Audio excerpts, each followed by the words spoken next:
Tirtham sudam sayam gavam gum yasyam.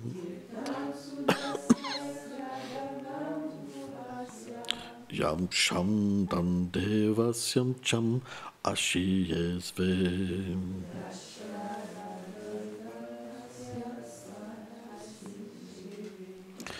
Traduction.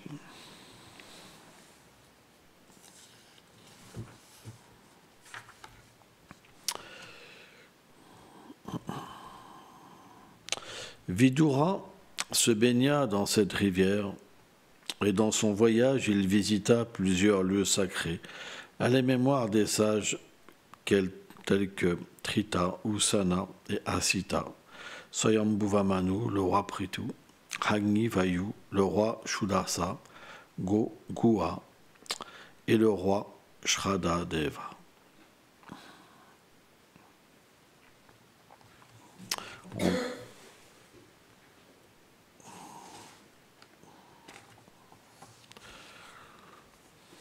Om Gyana Timilandasyam Gyanam Jalam Shalakriyam Shakshuram Meditam Jena Tasme Shri Gurave Namaha. Namam Vishnupadayam Krishna Prestaya Bhutale Srimate Bhaktivedantam Swaminiti Namine. Namaste Sarasvati Deve Kolavani Prachaline Nilveshesha Sunyavadi Prachatyam Deshatarine. Dans la vie dévotionnelle, tout est une immersion, un bain.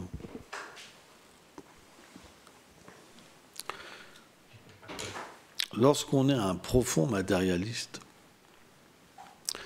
et qu'on est très identifié au corps, à la demeure, à l'époux, l'épouse, aux enfants, à la position sociale, c'est impossible d'apprécier l'association avec les saints dévots. Cette association, elle vient avec des activités pieuses innombrables. Et selon la qualification qu'une personne obtient grâce à ces activités pieuses, une qualité de foi particulière, alors il peut obtenir l'association de sadhus qui est plus ou moins élevée dans la dévotion. Et lorsqu'il entend en fait les sadhus, à ce moment-là, il peut voir naître en lui un attachement pour Krishna. Sans ça, c'est pas possible. Si on n'a pas foi dans les sadhus, c'est impossible. La vie spirituelle, elle évolue avec sadhu sangha. Sadhu sangha, c'est la clé du succès. Sans l'association avec les saints dévots, il n'y a pas de possibilité donc de progresser. Et cette association, elle vient avec un désir de s'associer dans son cœur. En fait, Srila Bhaktivinoda Thakur, dans le Jivadharma, explique que l'association, c'est lorsqu'on échange son cœur avec une personne. Lorsqu'on rend un service à une personne, il n'y a pas d'association, parce qu'on peut très bien servir Krishna et pas s'associer avec les défauts et les qualités matérielles des êtres vivants. Mais lorsqu'on s'associe avec un sadhu, on s'associe d'une manière scientifique à travers le son qu'émane de sa bouche. Parce qu'en fait, dans le cœur du sadhu, il y a Krishna. Et lorsqu'il parle des gloires de Krishna, Krishna apparaît dans son cœur. Et dans son mental, les lilas en fait, du Seigneur sont présents. Le souvenir des lilas du Seigneur sont présents. Ou alors, il s'effectue. Et à partir de là, cette vibration, elle contient Krishna, le monde de Krishna et ses associés. Et lorsqu'un dévot, il écoute avec foi et avec une totale absorption et une mendicité pour recevoir en fait ce cadeau sans pareil qui est finalement la vibration pure. À ce moment-là, Krishna vient dans le cœur du dévot et alors il purifie son cœur et il prend place. C'est très mystique l'écoute des sadhus. À partir de là, l'expérience vient dans le nom, vient dans l'adoration de la déité, vient dans le fait de prendre prashad, dans toutes les activités, alors Krishna est présent. Mais lorsqu'on n'a pas assez de sukriti, on ne peut pas écouter avec cette foi. En fait, c'est juste, on pourrait prendre un exemple.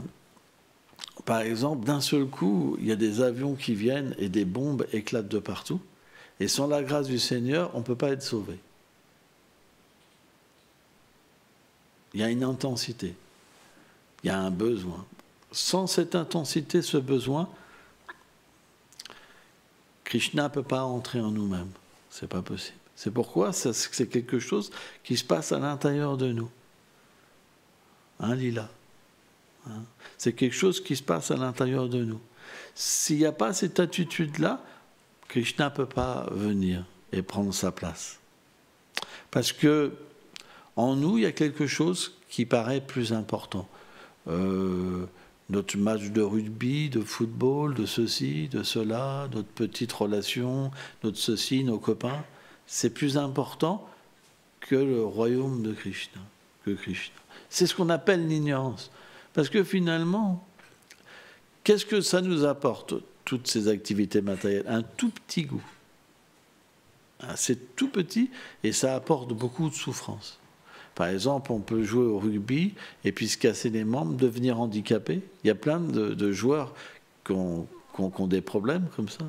Hein. Mais quand c'est des sujets pour Krishna, on est moins attentif.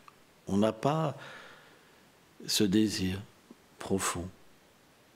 Ça, c'est dû à une mauvaise fortune. On a une bonne fortune parce qu'on est présent, et à la fois, il y a une mauvaise fortune parce que l'avidité ne s'est pas développée. Et c'est pourquoi on doit prier. Krishna est aussi dans notre cœur, sous la forme de Paramatma, Ishvara Sarvabhutanam, il nous accompagne. Mais, en tant que Paramatma, l'âme suprême, il observe. C'est pas qu'il se dévoile. Srila Bhaktivinoda Thakur, dans Tata Vivek, un livre qui traite de la pure dévotion, il explique que la fonction de l'âme suprême, c'est pas de révéler les doux sentiments d'amour qui existent entre le dévot et Krishna, dans sa demeure éternelle. Sa fonction, c'est d'observer et donner le fruit de l'acte.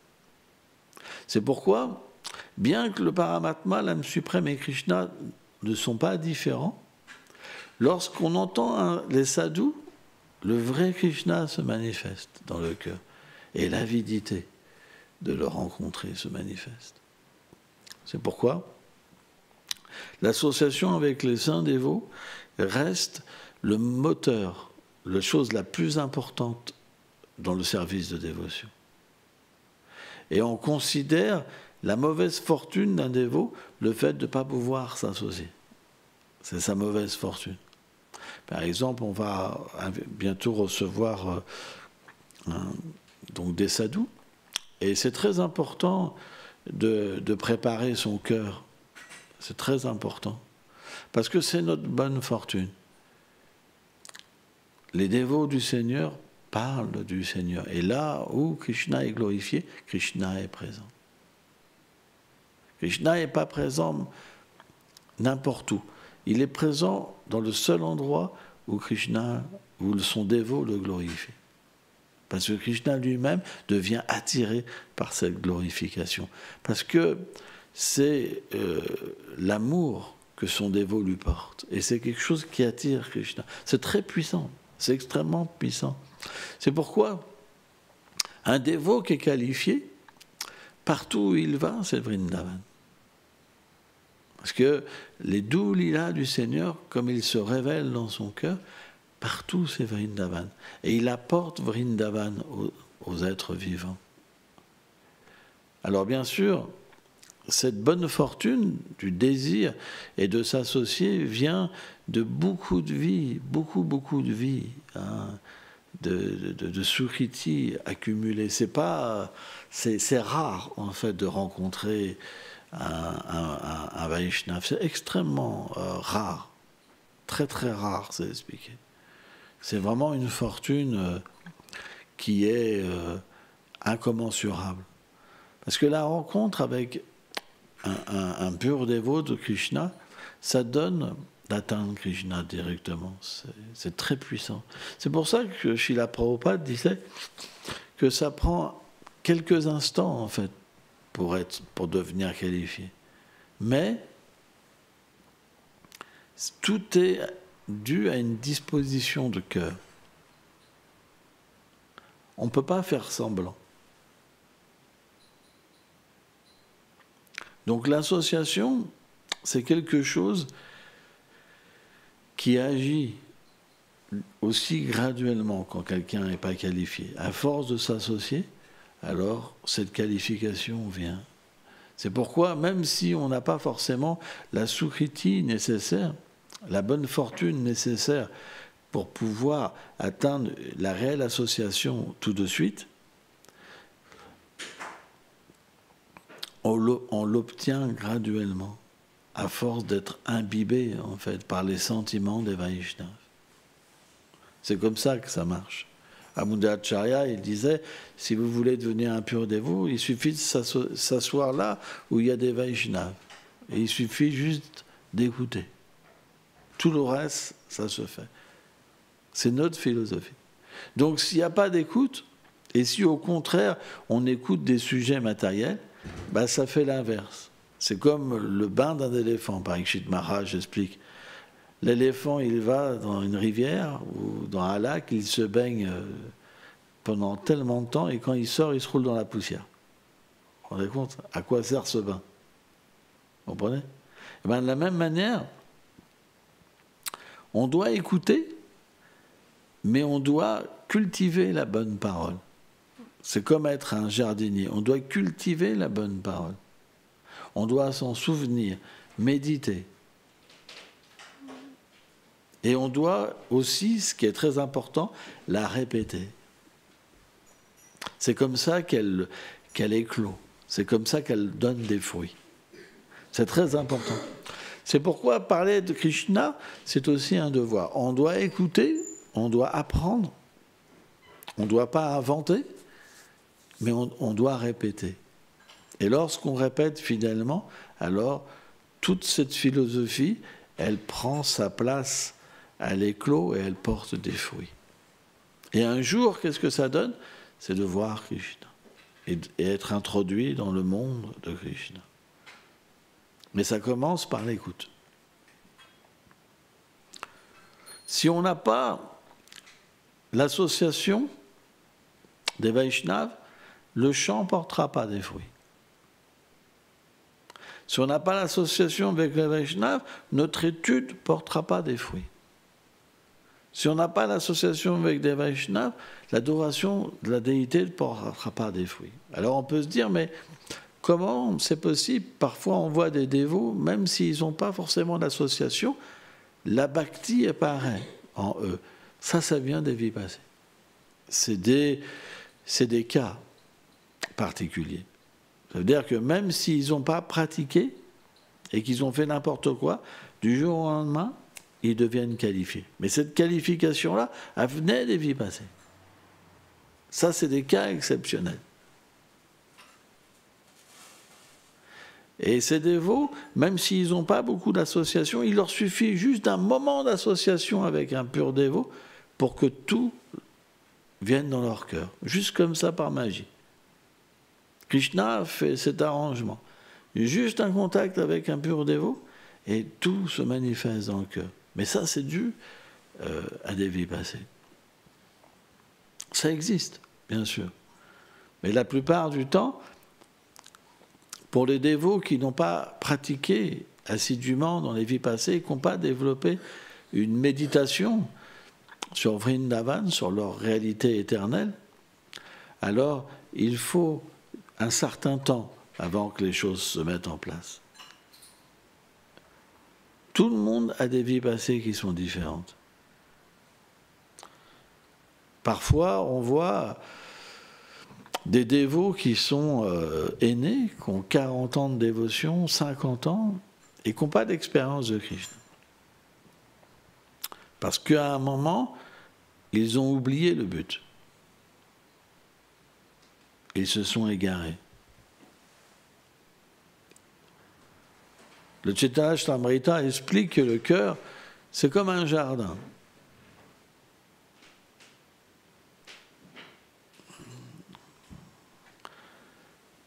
Guru, Krishna, Pashala Bhakti, Lata Bija. En fait, le gourou et Krishna plantent la graine de la dévotion dans le cœur. Mais cette plante, il faut s'en occuper. Cette plante, il faut s'en occuper.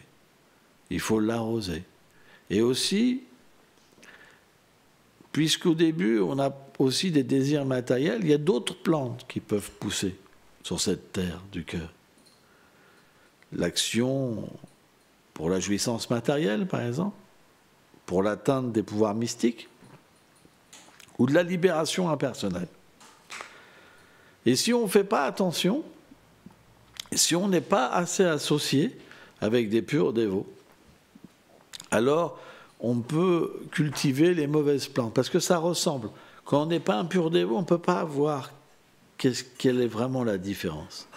Sans une bonne association, c'est très très compliqué. Et à ce moment-là, alors les mauvaises plantes vont commencer à pousser et étouffer la plante de la dévotion.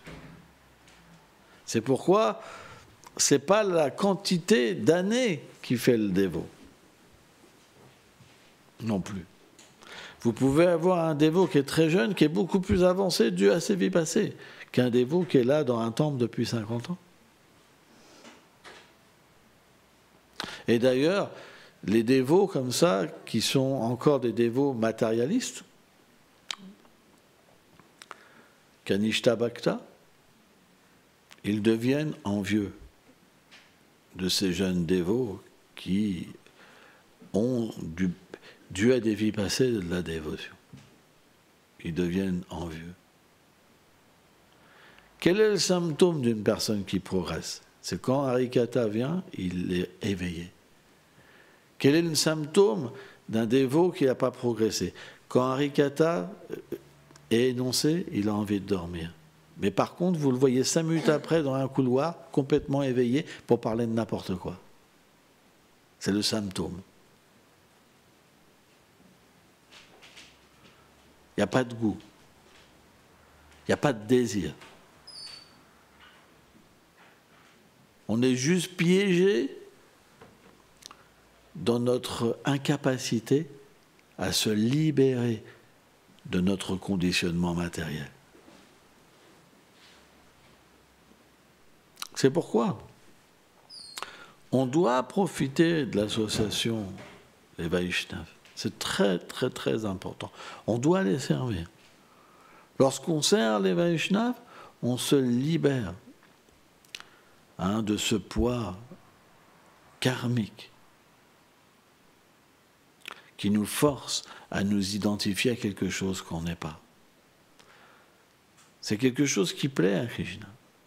On n'obtient pas Krishna en restant tout seul.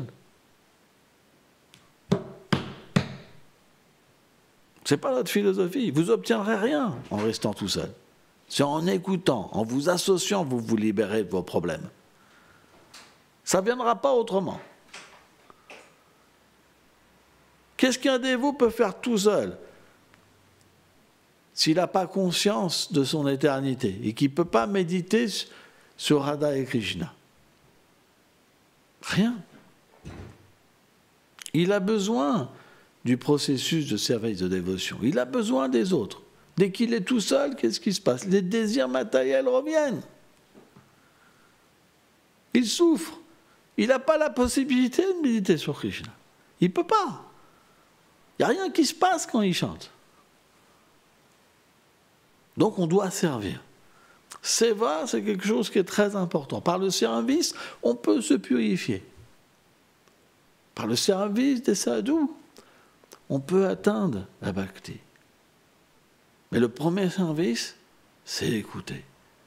Si on n'a pas la fortune de pouvoir écouter, notre vie est gâchée.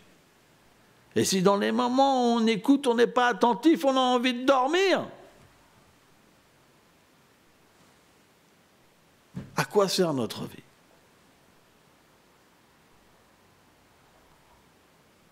Qu'est-ce qu'on cherche?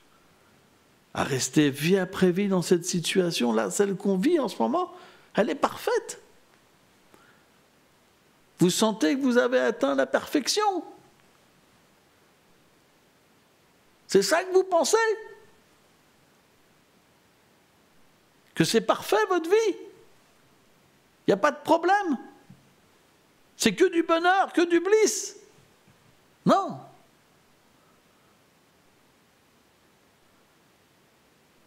Mais il y a une tricherie qui est en nous. Maya.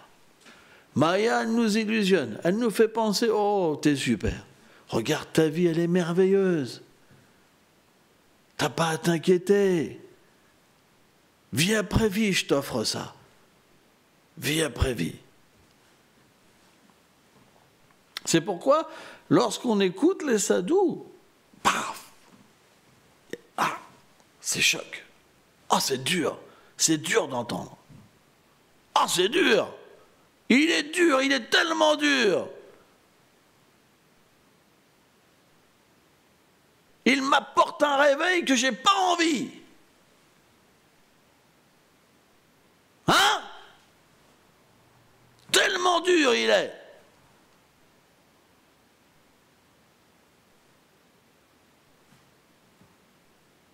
Mais si on ne se réveille pas, qu'est-ce qui va nous arriver? Si on quitte notre corps demain, où on va aller? On ne connaît rien de notre réalité. Rien. On va aller où? Avec cette conscience-là? Où? Vous avez pensé, si vous quittez votre corps là, vous allez où? Qu'est-ce que vous connaissez de Krishna? Notre situation, elle est terrible. Donc, il y a... C'est quelque chose, on doit comprendre qu'il y a une intensité. On a besoin d'être sauvé. Si, dans cet instant-là, je quitte mon corps, où je vais aller? Je vais aller où? Avec cette conscience-là. Regardez votre conscience en ce moment. Vous allez aller où?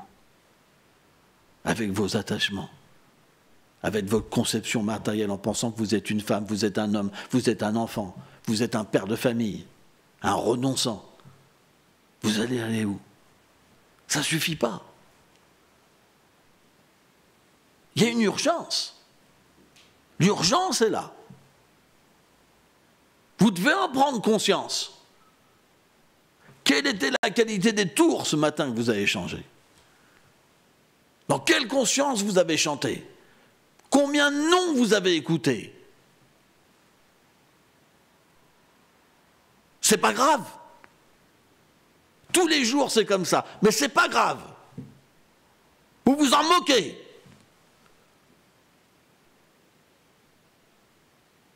L'opportunité, elle est là. Krishna se donne, mais vous ne le regardez pas. C'est comme si vous frappiez à quelqu'un. Allez Krishna, hey. Krishna vient et vous lui tournez la tête. Quel est ce genre de chant? Vous vous rendez compte? Qu'est-ce que ce chant va donner? Si vous chantez, si vous appelez, c'est pour accueillir, aimer, vous abandonner. C'est pour ça que vous chantez. Pourquoi il n'y a pas de résultat? Parce qu'il n'y a pas le désir. Vous ne comprenez pas ce que vous faites. L'ignorance, la passion.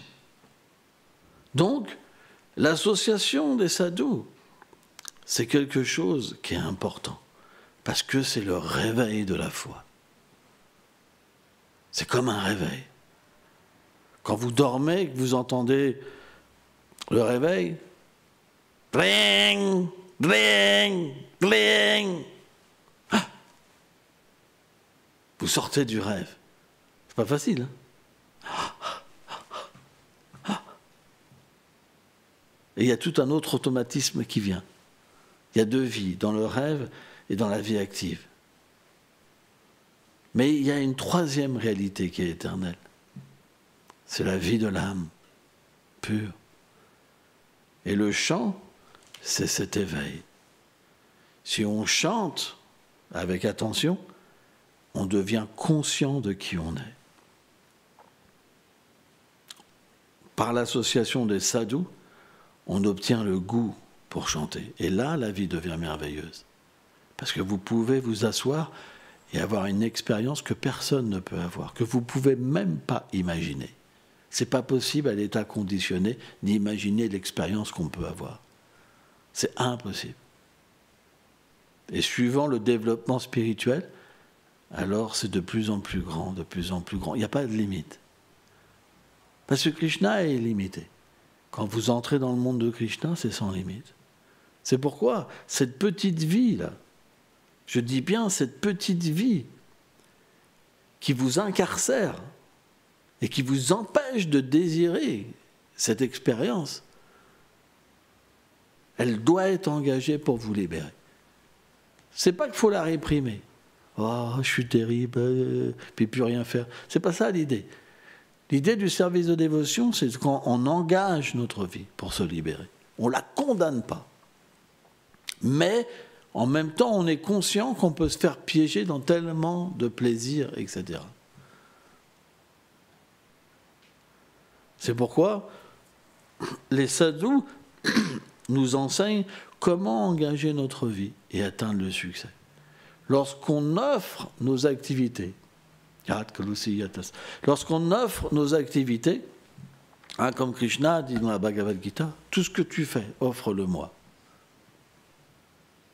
Votre travail, votre amour pour vos enfants, votre amour pour les parents, tout, offrez à Krishna. Faites tout pour Krishna. Aimez pour Krishna. Travaillez pour Krishna. Et toutes vos réactions des vies passées vont être purifiées. Tout va être enlevé. C'est pas compliqué. Pourquoi vous voulez vivre sans Krishna? Vous ne pouvez pas être heureux. Vous n'êtes pas créé pour ça. Vous n'êtes pas manifesté pour ça. Krishna donne un monde, si on veut l'oublier. C'est le monde matériel. Mais parce qu'on n'est pas heureux, alors on appelle Krishna. J'en ai marre, je suis fatigué. Viens me chercher. Et ça, c'est possible dans toutes les conditions de vie. Sans ça, ça serait une tricherie de la part du Seigneur suprême. Ça veut dire que Dieu est votre karma, vous avez pris naissance dans un endroit, vous avez un travail, vous avez ceci, vous avez cela, mais vous ne pouvez pas vous purifier. Ce serait une punition. Ce n'est pas le cas. Arjuna était sur un champ de bataille. C'est pour ça que Krishna fait ça. Il était sur un champ de bataille, la situation la pire. C'est rien votre situation. Arjuna était en face des membres de sa propre famille.